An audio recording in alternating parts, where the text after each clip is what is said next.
All right, I think we're going. Welcome back to another one of these things where it's actually still a little sunshiny outside. That's actually really bright.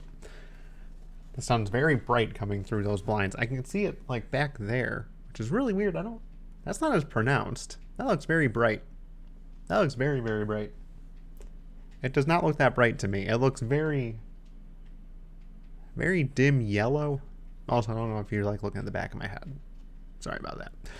Anyway, yeah, it's actually still 3:46 where I'm at right now. Usually the sun will be gone in probably another hour and a half, which is usually when I'm getting around to these things. So yeah, a little bright out here. Anyway, hope you're doing fantastic, having a wonderful Monday. Hard to believe it's just Monday. It feels like it's been a while already. Just kind of want the week to be over. Mondays have that way of being Monday though. Really just wanting to fast forward to the weekend as soon as the week starts. Yep. Just having a weird feeling in my mind of, you know what, would we actually appreciate the weekend as much if the week never started from a work perspective? Maybe that's one of those silver linings that you have a greater appreciation for the days that you're not working as soon as you're working. Maybe. Though, maybe everybody else who doesn't have to work all the time is just sort of like, well, and is, financially stable. Like they have other means of things, either having money already or a bunch of passive income streams. And maybe they're just totally fine. They don't care that their weekends or everything else. They anticipate every day as if it were the weekend, which would be, I don't know, pure bliss, I guess. Anyway, today, things to chat about. So I actually didn't know that BlizzCon was happening this weekend. I just started seeing YouTube videos pop up on my homepage being like, oh, look, you used to play Overwatch. Look at this new Overwatch stuff. Which I'll be honest, I took the bait there a little bit and went to go take a look there.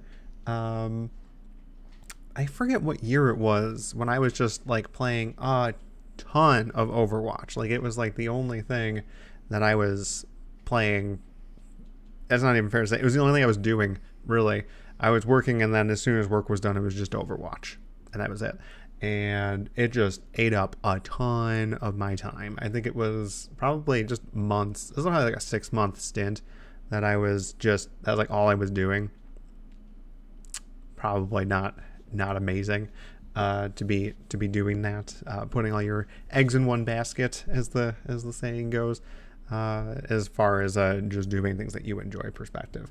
Not to say I didn't have fun when I was playing that game. It just was taking up a lot of time, and when I was thinking about it, and I'm like, in a game where you were succeeding by design only ever slightly better than 50% of the time, like, is that how I really want to spend my time? Am I having fun when I lose an Overwatch? It was kind of the question that it was kind of coming back to as I got to the end of that, because I was getting fairly good. Like, I wasn't like any like top tier player or anything. Like I was probably just like platinum for was playing at a platinum level for a fair chunk of my time playing Overwatch. So it wasn't like I was getting into master or grandmaster or anything like that. Though if I spent even more time somehow, just like even during work playing Overwatch, maybe then I could have improved myself if I was just doing a more strict regime. But I just like playing too many characters in games like that. Like with Smash Brothers, the kind of other game that I'd probably consider myself in any kind of competitive breadth there. I just enjoy playing too many characters to kind of concentrate on one, kind of how most people would do. It's like, hey, you get like 1, maybe 2, maybe 3 characters that you can go between. With like Smash Brothers, I got like 28. It's just like I really enjoy these 10 characters, but I just really like confusing people. And it's just like, oh yeah, you're playing this character, you're playing this really well, and then you just play like a completely different style with another character, and it's like, oh wow, okay, you can do things. That kind of flex was always kind of fun kind of fun for me. So I never really spec into one character so much that I can take them all the way to the top. It just has never really been my way of approaching those kinds of games. But I remember playing. I'm looking over at my shelf. I've got a Diva. What is it, like pop figurine? The one with just a little Hannah in the Diva suit, mech rather. I forget who else I really played a bunch there, other than Diva. I think I was mostly support. I really liked playing Ana and a little bit of Mercy, and after I watched DSP Stanky playing Lucio, I was just like, I gotta go learn how to just be a crazy Lucio player. So I just played like those characters a lot. I think I started getting okay with Winston for a bit, but it was mainly those ones. I think like my friends and I had like a spreadsheet that we were putting together. It's like, hey, when we're playing competitively and we're all on a team, like what are we doing? Like what are our roles? What are the characters that we're playing to like actually try and win these things? So I probably could go back to look up that spreadsheet and see like what I thought I was good at then. Probably very, very wrong or sure of myself and wasn't actually that great at them. But anyway, that's like totally not what I was kind of getting at. One of the things that I really wish was a thing that was real, I guess, for Overwatch was having any meaningful like PvE experience. Like the characters in that game are so well done. I can't begin to describe how just awesome I thought all of the characters were in Overwatch. That is the main reason that I started playing that game. Like I don't normally gravitate toward things like that, and I'm just like, these characters look super cool. I really just want to try and play them, and like how they play feels a lot like who they are as characters. And it's just a really well designed experience from a character perspective, and it really kind of stunk for me when the only thing I could do in that game was PvP. That question I ask myself is, in a game designed to let me be winning, not let me be winning, but it's designed to put me in a win state like a little over 50% of the time, because that's how these systems kind of balance. They don't want people winning that often. People who win on the high 50%, the low 60%, those are your best players. They still lose a lot of games, but they're just that good. The rest of us who are just like that mid to bottom, we're doing 50% or worse. We're doing somewhere in the 54 to 45 range win rate. And like when I asked myself seriously, it's like there are games where I have fun when I'm losing. Smash Brothers is one of them. I don't mind losing in Smash Brothers. It's still fun for me then. But I think it's also because I usually play that as like a couch co-op experience. I'm with people. With Overwatch, it's not like juxtaposed with Smash Brothers, like really different. Like I'm not usually playing Smash Brothers as a team thing. This is just me being me, and it's sort of me expressing myself through that character. Whereas in games like Overwatch, it's all strategy and tactics beyond the first few ranks, beyond like bronze and silver. Once you get in the gold, you're gonna have to start playing like a team, and that's where you start doing things.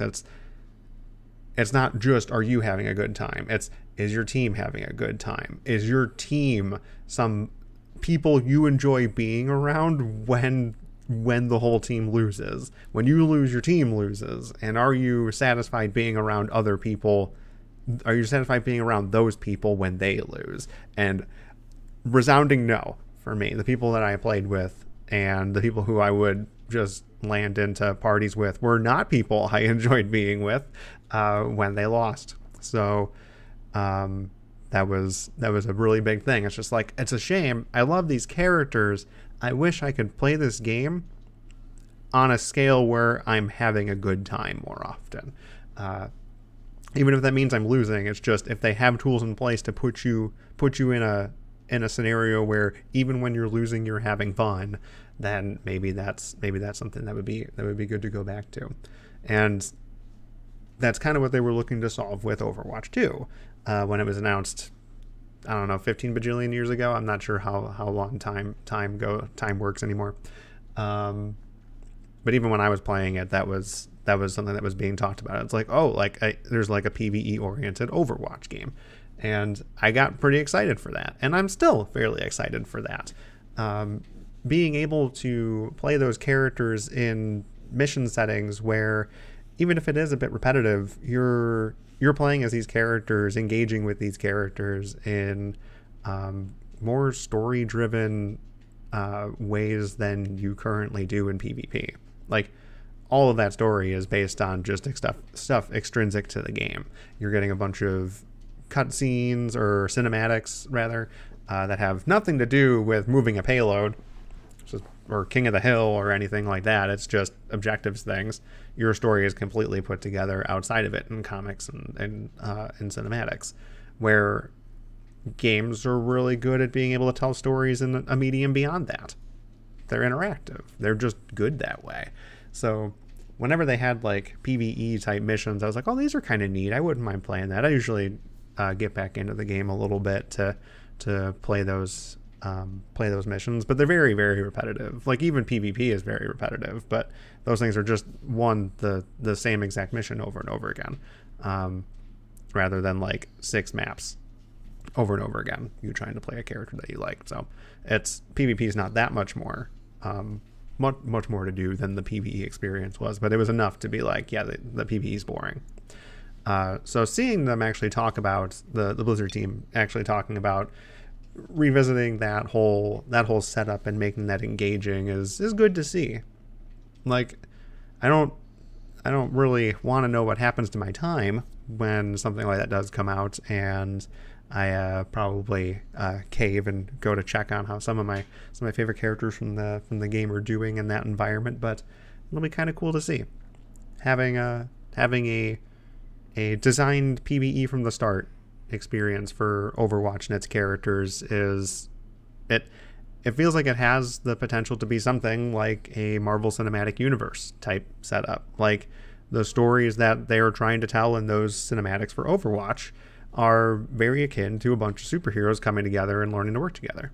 Like, there's so much story potential for that. Like, you're beyond the part where they actually break up and come back together and have to save this world as a bunch of people who used to work together and maybe like each other.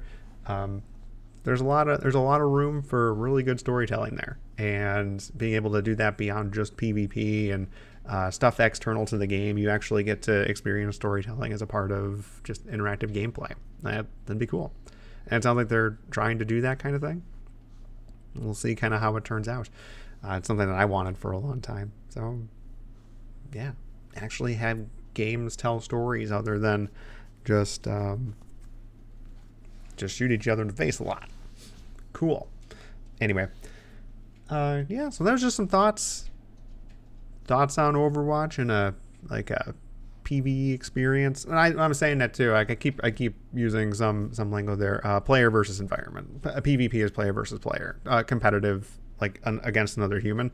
PvE is players, humans versus basically something coded for them to fight. The environment being a bunch of CPU characters or a map or something. When you're playing a single player game, it's player versus environment. You're playing against something that is put in front of you that is not another human.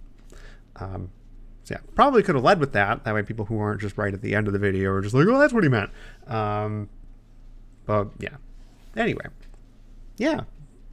PvE experiences. Awesome. That's how I normally play things. I really like those kinds of experiences. Not having a good way of doing that with the characters in Overwatch made me sad before. I'd be very happy to finally see that happen. Probably in like 2 years when they actually do release it, rather than just talk about it and be like, it's so cool. Like, well, just put it out there. Come on. Let's do it. No, it's good to take your time. They don't need to crunch. They don't need to crunch because some guy in his 30s wouldn't mind playing a game with cool characters in it that has that's not just facing other people. Definitely not a good reason to make other people work themselves to the grave. All right. Anyway, that's about enough there. Not really much of a takeaway there. Just thoughts. Just thoughts, guys. Sorry. I really was just chatting today, not just contemplating the universe. But maybe we'll come back to that. Maybe we'll come back to that tomorrow. We'll think about that.